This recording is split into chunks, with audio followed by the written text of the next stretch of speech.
السلام علیکم ورحمۃ اللہ وبرکاتہ۔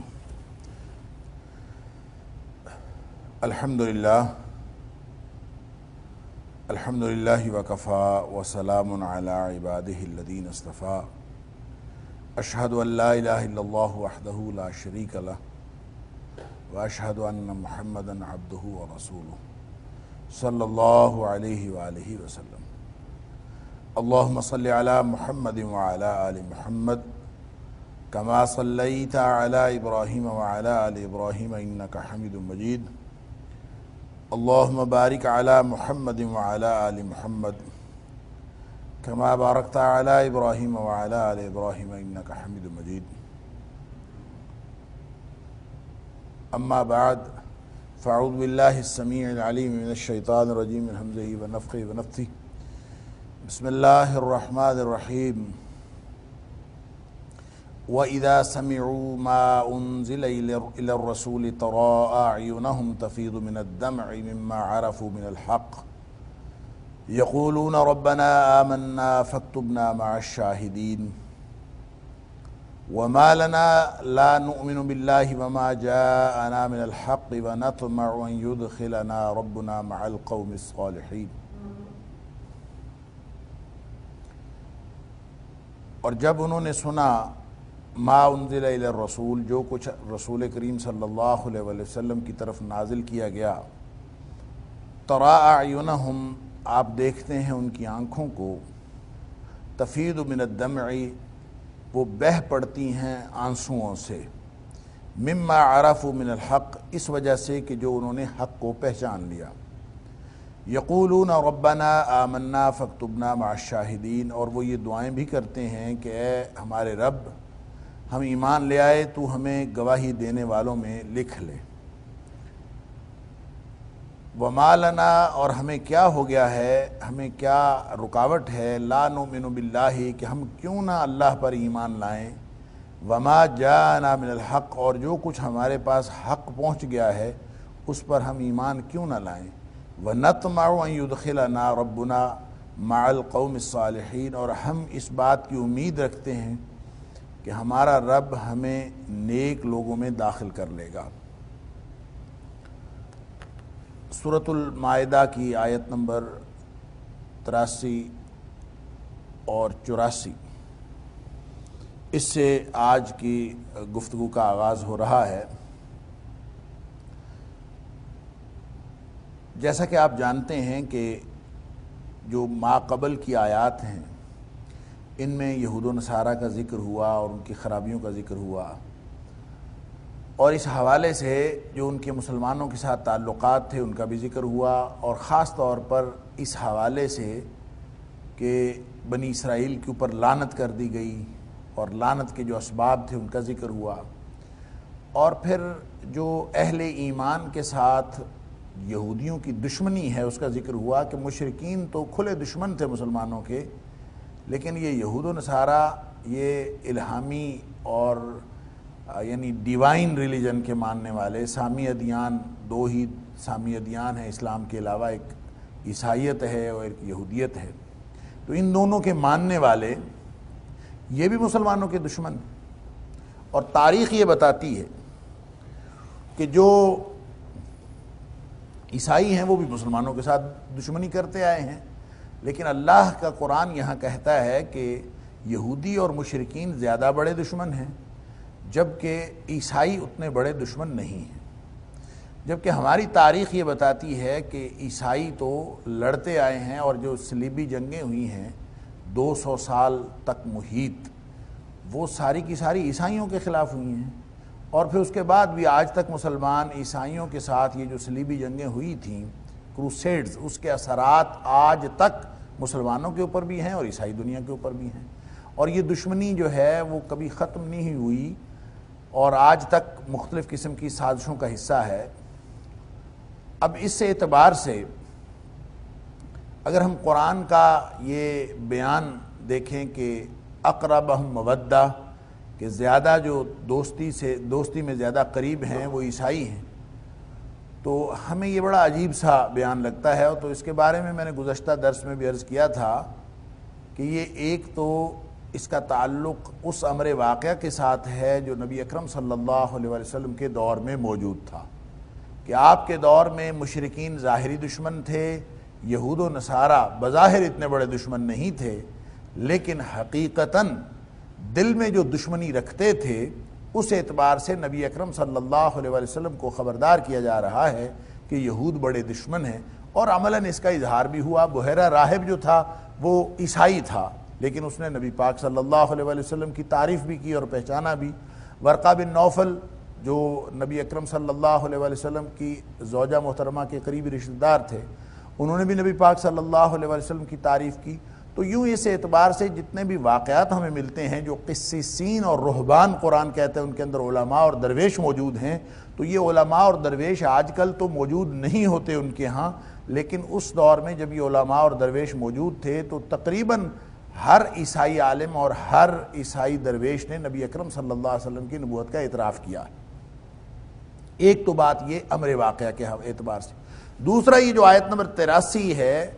جہاں سے آج کے سبق کا آغاز ہو رہا ہے، یہ آیت نمبر 83 ایک کردار کو واضح کرتی ہے، اور اس کردار کی ایک جو پرت ہے یا ایک جہت ہے وہ اللہ کریم نے اس سے ماقبل کی آیت میں بیان فرما دی کہ وَأَنَّهُمْ لَا يَسْتَكْبِرُونَ، کہ وہ تکبر نہیں کرتے۔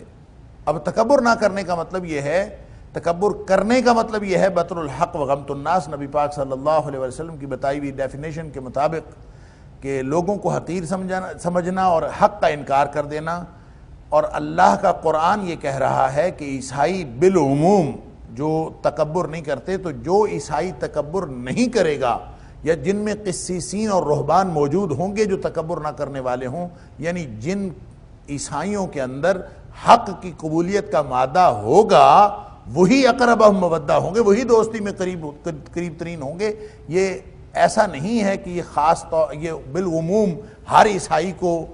کہہ دیا گیا ہے کہ مسلمانوں کا دوست ہے۔ مسلمانوں کے بہت سارے دشمن عیسائی ہیں اور ہماری تو تاریخ بھری پڑی ہے دشمنی کے ساتھ، لہٰذا جن کے اندر یہ خصوصیات ہوں گی جو قرآن نے بیان کی ہیں وہی ہیں جو اقربہم مودہ ہیں۔ تو ان میں سب سے پہلی خصوصیت تو یہ ہے کہ وہ تکبر نہیں کرتے، اور دوسری خصوصیت یہ ہے کہ فرمایا وَإِذَا سَمِعُوا مَا أُنزِلَ إِلَى الرَّسُولِ، اور جب بھی وہ سنتے ہیں جو کچھ نبی پاک صلی اللہ علیہ وسلم پر نازل ہوا، یعنی انہوں نے جب بھی سنا تَرَىٰ أَعْيُنَهُمْ تَفِيضُ مِنَ الدَّمْعِ، آپ دیکھتے ہیں کہ ان کی آنکھوں سے آنسو بہہ پڑتے ہیں۔ اب جس شخص کا قرآن سن کے اتنا دل نرم ہو جائے کہ وہ اس کی آنکھوں سے آنسو بہنے لگیں، تو وہ کافر کب رہ جاتا ہے؟ وہ عیسائی کب رہ جاتا ہے؟ وہ تو مسلمان ہو جاتا ہے۔ اور پھر آگے فرمایا کہ مما عرفوا من الحق، یہ صرف اس کے سوز و گداز جو پیدا ہوا ہے، یہ صرف اس کی کوئی ظاہری جو اس کا حسن ہے یا جو صوتی اثرات ہیں قرآن کے، صرف وہ سوچ کے یا سن کے ان کے آنسو بہنا نہیں شروع ہوئے، بلکہ انہوں نے حق کو پہچان لیا ہے۔ مما عرفوا من الحق، اب جو عیسائی حق کو پہچان لے اور اللہ کا قرآن سن کے اس کی آنکھوں سے آنسو بہہ پڑیں تو وہ عیسائی رہ ہی کب گیا۔ اب آگے سنیے، فرمایا کہ یقولون، پھر وہ کہتے ہیں اور وہ کہہ اٹھتے ہیں ربنا آمنا فاکتبنا مع الشاہدین، اے ہمارے رب ہم ایمان لے آئے، تو ہمیں گواہی دینے والوں میں لکھ لے۔ اب جو شخص یہ کہہ دے کہ اللہ ہمیں گواہی دینے والوں میں لکھ لے، ہم ایمان لے آئے، وہ عیسائی ہی کب رہ گیا۔ یہ ہیں اقربہم مودہ، اور یہ اصل میں اسپیسیفک لوگ ہیں۔ یا تو یہ میں نے عرض کیا تھا کہ نجاشی کے بارے میں یہ آیات نازل ہوئی ہیں، نجاشی ان کے ساتھیوں کے بارے میں، جب حضرت جعفر طیار نے، جعفر بن ابی طالب رضی اللہ تعالی عنہ نے نجاشی جو حبشہ کا وہ نجاشی جو اس وقت موجود تھا، اسحمہ نامی نجاشی، اس کے دربار میں جو آیات تلاوت کی تھی سورہ مریم کی، تو اس پر اس کے آنکھوں سے آنسو بہہ پڑے تھے۔ یا تو اس واقعے کی طرف اشارہ ہے یا پھر انہوں نے ایک ڈیلیگیشن بھیجا تھا، یعنی حبشہ کے ہی عیسائیوں کا ایک ڈیلیگیشن آیا تھا۔ یہ وفد نجران کے علاوہ ہے، جو نجران کے عیسائیوں کا وفد آیا ہے، جس کا ذکر سورہ آل عمران کی ابتدا میں ہوا، اور جن کو پھر مباہلہ کی دعوت بھی دی گئی آیت نمبر 61 سورہ آل عمران میں۔ یہ ایک الگ وفد ہے عیسائیوں کا جو نجران کے عیسائیوں کا آیا تھا۔ تو ایک حبشہ کے عیسائیوں کا وفد نجاشی نے بھیجا تھا۔ نجاشی تو مسلمان ہو چکا تھا، اور اس نے ایک وفد بھیجا تھا، اور جب مسلمان وہاں رہے ہیں تو ان کے یعنی حبشہ میں، ہجرت حبشہ کے بعد جب مسلمانوں نے وہاں پہ کچھ عرصہ قیام کیا تو ان کی تبلیغ اور دعوت سے بہت سارے لوگ مسلمان ہو چکے تھے۔ لہٰذا کہتے ہیں کہ وہ جو وفد آیا تھا نبی پاک صلی اللہ علیہ وسلم کی خدمت میں، اس میں 70 لوگ شامل تھے، اور 70 لوگوں میں سے اکثریت مسلمانوں کی تھی، لیکن ان میں کچھ عیسائی بھی تھے۔ انہوں نے جب قرآن سنا تو ان کی یہ حالت ہو گئی جس کو قرآن نے بیان کیا کہ وہ قرآن سن کر ان کی آنکھوں سے آنسو بہنے لگے، اور انہوں نے بھی ایمان کا اظہار کر دیا۔ اب جو شخص اس طرح کا کردار رکھے گا اس کے بارے میں قرآن نے کہا ہے اقربہم مودہ، کہ یہ لوگ جو ہیں مسلمانوں کے قریب ترین ہیں، وگرنہ عمومی طور پر سارے کے سارے عیسائی مسلمانوں کے لیے اقربہم مودہ ہیں، یہ قرآن نے نہ کہا ہے اور نہ ہی اس کا یہ مفہوم ہے، اور نہ ہی مسلمانوں کو یہ سمجھنا چاہیے۔ اب آگے سن لیجئے، وَمَا لَنَا لَا نُؤْمِنُ بِاللَّهِ وَمَا جَاءَنَا مِنَ الْحَقِّ، اور وہ یہ بھی کہہ اٹھتے ہیں کہ ہمیں کیا ہو گیا ہے، اب ہمیں کیا رکاوٹ ہے، یہ ہم کیوں نہ کریں، کیوں ہم اللہ پر ایمان نہ لائیں، کیونکہ ہم نے دیکھ لیا ہے، ہمیں سمجھ آ گئی ہے، وَمَا جَاءَنَا مِنَ الْحَقِّ، اور جو حق ہمارے پاس آ گیا ہے، اللہ کا دین حق ہم تک پہنچ گئے، ہم اس پر ایمان کیوں نہ لائیں۔ وَنَطْمَعُ، اور ہم یہ امید رکھتے ہیں، أَن يُدْخِلَنَا رَبُّنَا، کہ اللہ ہمیں ضرور داخل کرے گا، یہ کہ داخل کرے اللہ مع القوم الصالحین، نیک لوگوں میں ہمیں اللہ تعالیٰ داخل کر دے، ہم یہ امید رکھتے ہیں۔ بعض مفسرین نے لکھا ہے کہ نطمع یہاں بمعنی نؤمن کے ہے، کہ ہم اس بات پر ایمان رکھتے ہیں، ہمیں یہ یقین ہے، اور واو جو ہے یہاں پہ یہ حالیہ ہے، یعنی واو کا معنی ہوگا اس حال میں کہ ہم ایمان رکھتے ہیں کہ اللہ ہمیں نیک لوگوں میں داخل کر دے گا، اس بات پر ہمارا ایمان ہے، اس بات کی ہمیں امید ہے، اور اس تکلف کی بھی کوئی ضرورت نہیں ہے کہ آپ نطمع کا معنی نؤمن لیں، نطمع کا معنی نطمع بھی لیں تو اس کا مطلب یہ ہوتا ہے کہ ہم امید رکھتے ہیں اور کہ اللہ تعالی ہمیں نیک لوگوں میں داخل کر دے۔ اور ظاہر ہے کہ جس شخص کے دل میں ایمان آ جاتا ہے وہ تو ایک لمحے بھر میں انسان کی ساری جو نفسیاتی کیفیات ہوتی ہیں اور انسان کی جو ذہنی کیفیات ہوتی ہیں اس کے اندر تبدیلی واقع کر دیتا ہے، اور وہ تبدیلی جب رونما ہو جاتی ہے تو انسان کا پورا جو سوچنے کا پورا جو پیراڈائم ہے وہ بالکل چینج ہو جاتا ہے۔ اور یہی بات ہوئی کہ وہ آئے تھے عیسائی، اور ایمان کے بعد ان کی حالت بالکل ڈیفرنٹ ہو گئی۔ فَأَثَابَهُمُ اللَّهُ بِمَا قَالُوا، اللہ اکبر، پھر اللہ تعالیٰ ان کو ثواب میں دے دے گا، یا دے دیا اللہ نے۔ فَأَثَابَهُمْ یہ ماضی ہے، اور وہ پچھلے درس کے بعد یہ سوال بھی ہوا تھا کہ بہت ساری جگہوں پہ ماضی کا صیغہ استعمال ہوتا ہے، اس میں مستقبل کا معنی کیوں لیتے ہیں؟ تو وہ اصل میں سیاق و سباق کا قرینہ یہ ہوتا ہے، اس کا تقاضا یہ ہوتا ہے کہ ہم اس میں مستقبل کا معنی لے لیتے ہیں، اور حقیقت میں اگر اس کا ماضی کا معنی بھی لیا جائے تو وہ ٹھیک ہوتا ہے۔ فَأَثَابَهُمُ اللَّهُ بِمَا قَالُوا، پس دے دیا بدلہ اللہ تعالیٰ نے جو انہوں نے کہا، یعنی اس کا بدلہ اللہ تعالیٰ نے دے دیا۔ اب ظاہر ہے ابھی تو نہیں دیا، اور بدلہ کیا ہے؟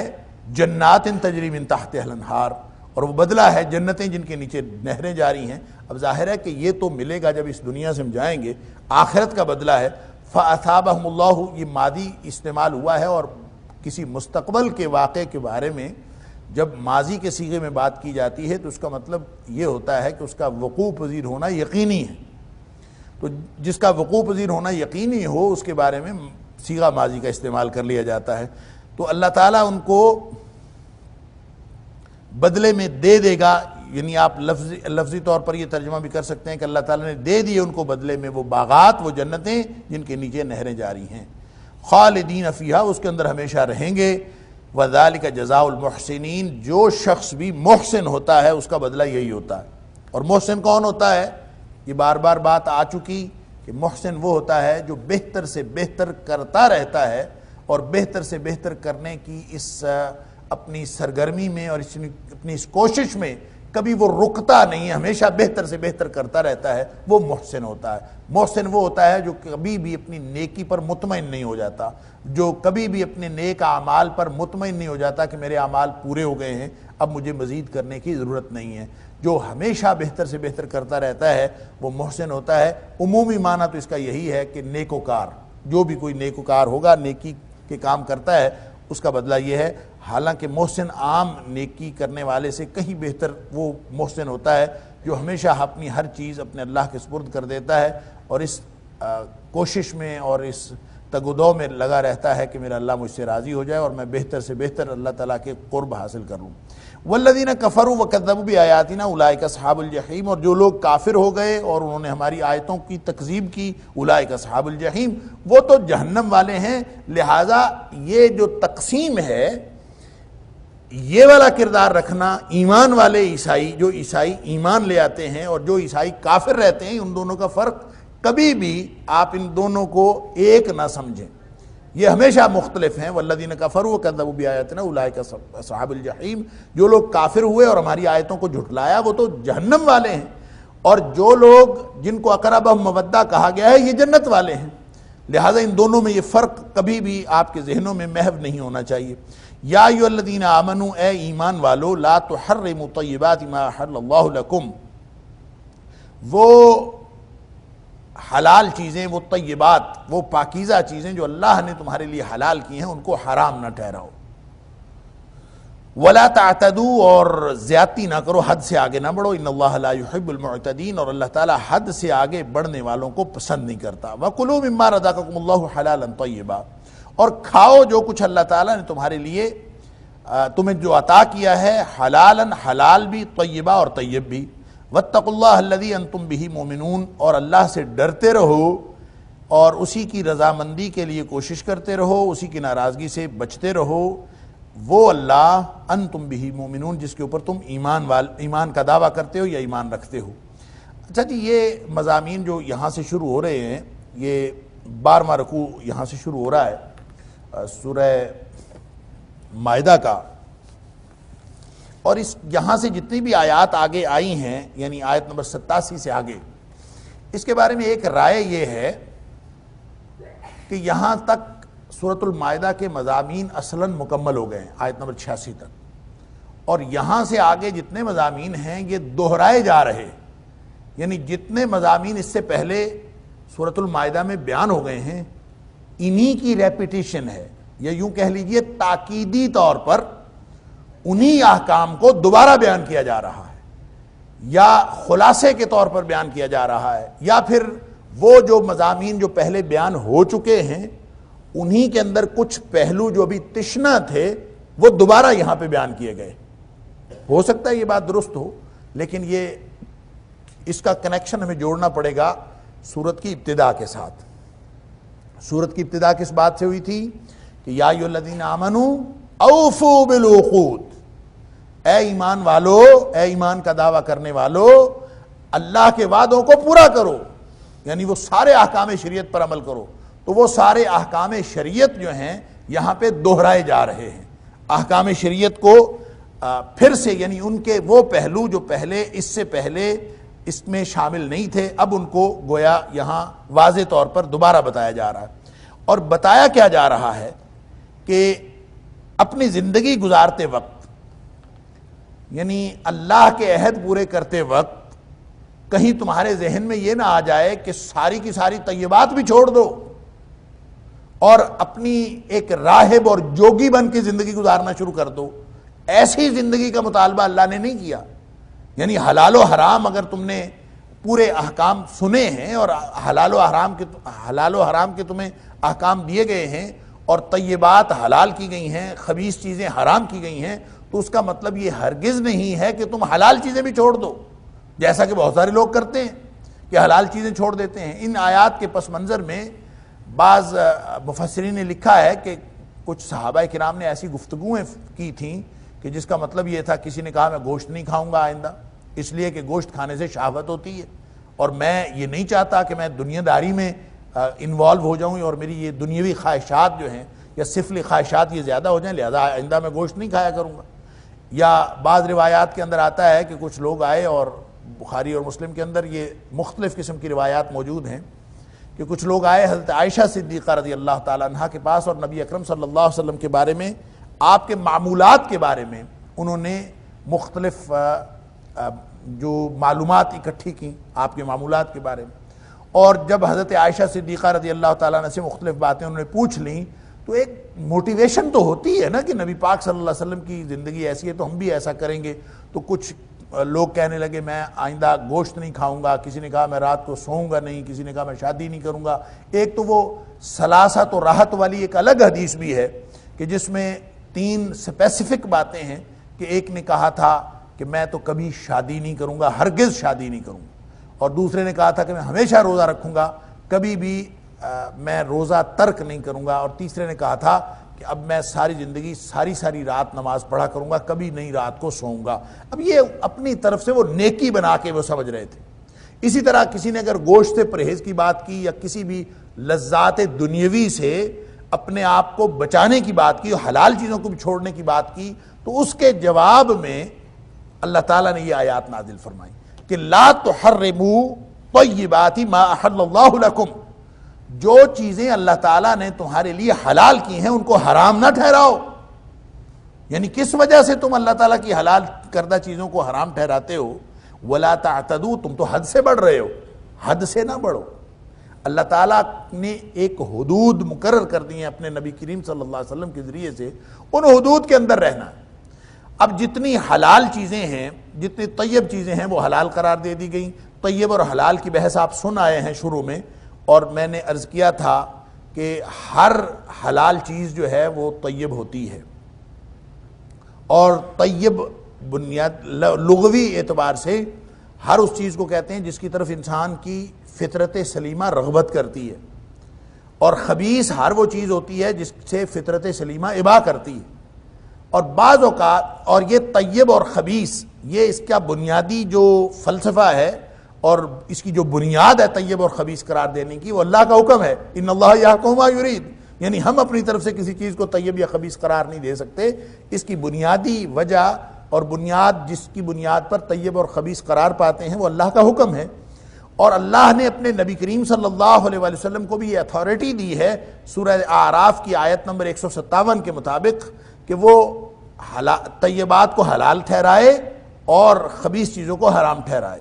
یحل لهم الطیبات ویحرم علیہم الخبائث، یہ نبی کریم صلی اللہ علیہ وسلم کی بھی ڈیوٹی۔ لہذا آپ جس چیز کو منع فرما دیں وہ خبیث چیز ہے، جس کا آپ حکم فرما دیں وہ طیب چیز ہے۔ لیکن طیب چیزوں میں سے، حلال کردہ چیزوں میں سے بعض اوقات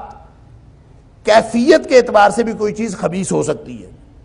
اس سے بھی بچو۔ مثلا اگر کوئی چیز گل سڑ گئی ہے، اس میں کیڑے پڑ گئے ہیں، فروٹ ہے اور ہر قسم کا فروٹ حلال ہے، طیب ہے، لیکن اگر اس میں کیڑے پڑ گئے ہیں یا وہ خراب ہو گیا، گل سڑ گیا ہے، تو وہ طیب نہیں رہا، حلال تو ہے لیکن وہ طیب نہیں رہا، لہذا اس کو نہ کھاؤ، اب وہ خبیث ہو گیا ہے۔ کیوں؟ اس کی طرف فطرت سلیمہ رغبت بھی نہیں رکھتی اور وہ انسانی جسم کے لیے نقصان دہ بھی ہے، لہذا اس سے بچو۔ لہذا طیب اور خبیث کی جو بنیاد ہے وہ تو اللہ اور اس کے رسول صلی اللہ علیہ وسلم کا حکم، لیکن بعض اوقات کیفیت اور حالت کے اعتبار سے بھی کوئی چیز خبیث ہو سکتی ہے، لہذا اس صورت میں آپ کو اس سے بھی بچنا ہوگا۔ لیکن اگر کوئی چیز حلال بھی ہے اور طیب بھی ہے تو پھر کس بنیاد پر تم اس کو حرام ٹھہرا رہے ہو کہ میں نے آئندہ نہیں کھانا؟ اور یہ جو کسی بھی قسم کی ایسی کوئی بات ہو تو فرمایا کہ یہ حد سے بڑھ جانے کے مترادف ہے، ولا تعتدوا۔ اور نبی کریم صلی اللہ علیہ وسلم نے جب ان لوگوں کی بات سنی تھی تو آپ نے یہی فرمایا تھا نا کہ میں اللہ کا نبی ہوں اور میں راتوں کو سوتا بھی ہوں اور رات کو عبادت بھی کرتا ہوں، میں اللہ کا نبی ہوں، میں نے شادیاں بھی کی ہوئی ہیں، میں اللہ کا نبی ہوں، میں روزہ رکھتا بھی ہوں اور نہیں بھی رکھتا، تو تم کون ہوتے ہو؟ تم گویا اللہ کے نبی سے بھی آگے بڑھنے والے ہو، اور یہ حد سے آگے بڑھنے کے مترادف ہے۔ پھر نبی پاک صلی اللہ علیہ وسلم نے فرمایا وہ مشہور و معروف فرمان کہ فمن راغب عن سنتی، جس نے میرے طریقے سے بے رغبتی اختیار کی، یعنی اپنے کوئی نیا طریقہ ایجاد کرنے کی کوشش کی، چاہے وہ راہبانہ طریقہ ہو، چاہے وہ جوگی بن کے بیٹھنے کا طریقہ ہو، چاہے وہ اپنے آپ کو کسی بھی نام پر اللہ اور اس کے رسول صلی اللہ علیہ وسلم کی طرف سے حلال کردہ چیزوں کو ترک کر دینے کا نام ہو۔ دیکھیں لوگوں نے کیا ہے نا، سیب سامنے ٹانگا ہوا ہے، کھانا نہیں ہے، سامنے ٹنگا ہوا ہے، اور وہ اپنے نفس کی اس طرح سے تربیت کر رہے ہیں۔ کہتے ہیں جی کیوں ٹانگا ہے؟ جی اس لیے ٹانگا ہے کہ میرا دل بہت چاہتا تھا اس کو کھانے کو، تو میں نے یہ چھوڑ دیا ہے اور اس کو ترک کر دیا ہے۔ مثلا امام غزالی علیہ الرحمہ کا خیال یہ ہے کہ ہر وہ چیز ترک کی جا سکتی ہے اور ترک کر دینی چاہیے، دنیا کی ہر وہ چیز ترک کر دینی چاہیے جو حب الہی میں رکاوٹ بنے۔ لہٰذا کوئی شخص اگر اپنی لذت جو ہے اس کو چھوڑتا ہے اور صرف اس لیے چھوڑتا ہے کہ وہ رکاوٹ بن رہی ہے اور انسان کہیں دنیا کی چیزوں میں انوالو نہ ہو جائے، اگر وہ اس لیے ترک کرتا ہے، وقتی طور پر ترک کرنا یہ حرام ٹھہرانے کے مترادف نہیں ہے۔ کوئی شخص اگر ترک کرے کسی چیز کو، اب دیکھیں نا، راتوں کو اٹھ کے اللہ کی بندگی کرنا، یہ بھی تو لذت کو ترک کرنا ہے۔ تتجافا جنوبہم عن المضاجع یدعون ربہم خوفا وطمعا، جو راتوں کو اٹھ کے اپنے رب کی عبادت کرتے ہیں اور ڈرتے ہیں جہنم سے اور شوق رکھتے ہیں اور امید رکھتے ہیں جنت کی، اور ان دونوں جذبات کے ساتھ، خوف اور امید، ان دونوں جذبات کے ساتھ رات کو اپنے بستروں سے نکل کے عبادت کرتے ہیں، کتنی مشکل بات ہے، یہ لذتوں کو ترک کر دینے والی بات ہے۔ اور پھر نبی پاک صلی اللہ علیہ وسلم نے فرمایا اکثروا ذکر حازم اللذات الموت، کہ لذتوں کو ترک کر دینے والی جو موت ہے اس کا اکثر ذکر کیا کرو، اس کو بہت زیادہ کثرت سے یاد کیا کرو موت کو، جس نے تمہاری لذتیں ختم کر دینی ہیں۔ لیکن دنیا کی نعمتیں صرف اس لیے چھوڑ دینا کہ میں نیکی کے نام پر چھوڑ دینا اور یہ سمجھنا کہ میں اس طرح سے زیادہ نیک ہو جاؤں گا، یہ غلط ہے۔ ہاں البتہ کوئی رکاوٹ بنتی ہوئی چیز ہو، جو چیز آپ کو رکاوٹ بن رہی ہو، تو پھر اس کو اس درمیان میں سے نکال دینا یہ ضروری ہے۔ وہ دنیا کی کوئی بھی چیز ہو سکتی ہے، وگرنہ اللہ تعالیٰ نے قرآن پاک میں مختلف جگہوں پہ یہ مضمون ارشاد فرمایا وَلَا تَنْسَ نَصِيبَكَ مِنَ الدُّنْيَا، اللہ نے دنیا میں تمہارا جو حصہ مقرر کیا ہے اس کو کیوں چھوڑتے ہو، اس کو مت بھلاؤ۔ اور اسی طرح اللہ تعالیٰ نے فرمایا کہ قُلْ مَنْ حَرَّمَ زِينَةَ اللَّهِ الَّتِي أَخْرَجَ لِعِبَادِهِ، اللہ تعالیٰ نے جو زینت کا سامان، جو مختلف چیزیں انسانوں کے لیے پیدا کی ہیں، وہ حرام تو نہیں ٹھہرائی نا، وہ انسانوں کے لیے ہیں۔ جو حرام نہیں ہیں ان کو حرام ٹھہرانا، اور یہ بالکل غلط بات ہے اور یہ حد سے بڑھنے کی بات ہے۔ تو جو حد اللہ اور اس کے رسول صلی اللہ علیہ وسلم مقرر کر دیے اس کے اندر رہنا چاہیے۔ ان اللہ لا يحب المعتدین، اللہ تعالیٰ حد سے بڑھنے والوں کو پسند نہیں کرتا۔ وَكُلُوا مِمَّا رَزَقَكُمُ اللَّهُ حَلَالًا طَيِّبًا، دیکھیں ایک تو منفی پیرائے میں نہیں کر دی کہ حلال کردہ چیزوں کو حرام نہ ٹھہراؤ، اور دوسری اسی کو پازیٹیو انداز میں اسی بات کو کہ کھایا پیا کرو جو اللہ تعالیٰ نے دیا ہے، حلال طیب چیزیں، پاکیزہ چیزیں تمہارے کھانے کے لیے ہیں۔ دیکھیں ہر چیز هو الذی خلق لکم ما فی الارض جميعا، زمین کی ہر چیز اللہ تعالیٰ نے انسانوں کے لیے پیدا کی ہے، لیکن ہے یہ امتحان کے لیے۔ اور یہ کبھی بھی یہ فلسفی، یہ بنیادی حکمت یہ ذہن سے محو نہیں ہونی چاہیے کہ اللہ تعالیٰ نے جو بھی نعمت عطا کی ہے وہ امتحان کے لیے عطا کی، چاہے وہ جسمانی صلاحیت ہو، چاہے وہ کسی سفلی جذبات کی تسکین کا سامان ہو، چاہے وہ مادی سہولیات ہوں، اور جتنی بھی چیزیں ہیں دنیا میں یہ ساری کی ساری امتحان کے لیے اللہ تعالیٰ نے پیدا کی ہیں۔ جس کو دیا ہے اس سے بھی امتحان ہے اور جس کو نہیں دیا اس کا بھی امتحان، اور دونوں کا یہ امتحان ہے۔ البتہ جس کو ملی ہوئی ہو اور وہ ترک کر دے، وَكُلُوا مِمَّا رَزَقَكُمُ اللَّهُ حَلَالًا طَيِّبًا، اللہ نے جو پاکیزہ اور حلال چیزیں عطا فرمائی ہیں ان کو کھاؤ، ان کو اس وجہ سے نہ چھوڑو کہ جناب اس سے شہوت ہوگی یا اس سے فلاں مسئلہ ہوگا یا فلاں ہوگا۔ اللہ تعالیٰ نے جو انسانی احتیاجات بنائی ہیں، کوئی ایک احتیاج بھی ایسی نہیں ہے، کوئی ایک احتیاج بھی انسان کی ایسی نہیں ہے جس کو فلفل کرنے کے لیے، جس کی تکمیل کے لیے اللہ نے کوئی حلال راستہ نہ رکھا ہو۔ اللہ نے ہر چیز کا حلال راستہ رکھا ہے۔ حرام کا دائرہ میں شروع میں بات عرض کر چکا ہوں حلال و حرام کی بحث میں کہ حرام کا دائرہ محدود ہے، حلال کا دائرہ وسیع ہے۔ محدود دائرہ ہے حرام چیزوں کا، حرام چیزوں کا بھی محدود دائرہ ہے، حرام رشتوں کا بھی محدود دائرہ ہے، حلال رشتوں کا دائرہ وہ وسیع ہے۔ لہٰذا حلال کا راستہ اختیار کرنا چاہیے، حرام کو چھوڑنا چاہیے، اور اپنی مرضی سے حلال اور حرام کا تعین بھی نہیں کرنا چاہیے، اور اللہ اس کے رسول صلی اللہ علیہ وسلم کے حلال ٹھہرائے ہوئے یا حرام ٹھہرائے ہوئے قانون کو تبدیل بھی نہیں کرنا چاہیے۔ یہ بتایا جا رہا ہے وَكُلُوا مِمَّا رَزَقَكُمُ اللَّهُ حَلَالًا طَيِّبًا، اور کھایا پیا کرو جو کچھ بھی اللہ تعالیٰ نے حلال اور طیب عطا کیا ہے۔ وَاتَّقُوا اللَّهَ، اصل بات یہ ہے وَاتَّقُوا اللَّهَ الَّذِي أَنْتُمْ بِهِ مُؤْمِنُونَ، جس اللہ پر تم ایمان رکھتے ہو زندگی یوں گزارو کہ ہر لمحہ تمہیں یہ احساس ہو کہ کہیں میرا اللہ ناراض نہ ہو جائے، اور ہر لمحہ تمہیں یہ احساس ہونا چاہیے کہ میں اللہ کی خوشنودی سے رہ نہ جاؤں، محروم نہ رہ جاؤں۔ یہ اگر احساس رہتا ہے، اس احساس کا نام تقویٰ ہے۔ کہ میرا کوئی عمل ایسا مجھ سے سرزد نہ ہو جائے جس سے اللہ کے ناراض ہونے کا خطرہ ہو، اور مجھ سے کوئی ایسا عمل ہونے سے رہ نہ جائے جو اللہ کی خوشنودی کا باعث ہو سکتا ہو۔ جس شخص کے دل میں یہ احساس آ گیا، یہ تڑپ پیدا ہو گئی، یہ اسی تڑپ کا نام تقویٰ ہے۔ اسی لیے نبی پاک صلی اللہ علیہ وسلم نے فرمایا تھا تقویٰ ہاں ہونا، تقویٰ یہاں دل میں ہوتا ہے۔ لہٰذا فرمایا واتقوا اللہ الذی انتم بہ مومنون، جس اللہ پر تم ایمان رکھتے ہو اسی اللہ کی خوشنودی کو اپنا مطمع نظر بناؤ، اسی اللہ کی ناراضگی سے بچنے کو اپنی زندگی کی ترجیح بناؤ۔ اگر اس ترجیحی نقطے پر زندگی گزارو گے تو حلال اور طیب چیزیں کھانے پینے میں کوئی حرج نہیں، ان کے استعمال میں کوئی حرج نہیں ہے۔ آپ نے خواہ مخواہ اپنے اوپر پابندیاں لگائی ہوئی تو یہ الگ بات۔ لوگوں نے اصل میں جو امام غزالی کی میں نے بات کی، لوگوں نے یہ پابندیاں اپنے اوپر اس لیے لگائی ہوتی ہیں کہ امام غزالی کہتے ہیں حب الدنیا راس کل خطیۃ، اور وہ تو کہتے ہیں کہ حدیث ہے کہ حب الدنیا راس کل خطیۃ۔ مجھے نہیں معلوم کہ یہ کسی مستند کتاب میں یہ موجود ہے یا نہیں۔ امام غزالی نے البتہ اس کو حدیث بنا کے پیش کیا ہے کہ جو اگر یہ حدیث نہ بھی ہو تو یہ بڑا شاندار اصول پھر بھی ہے۔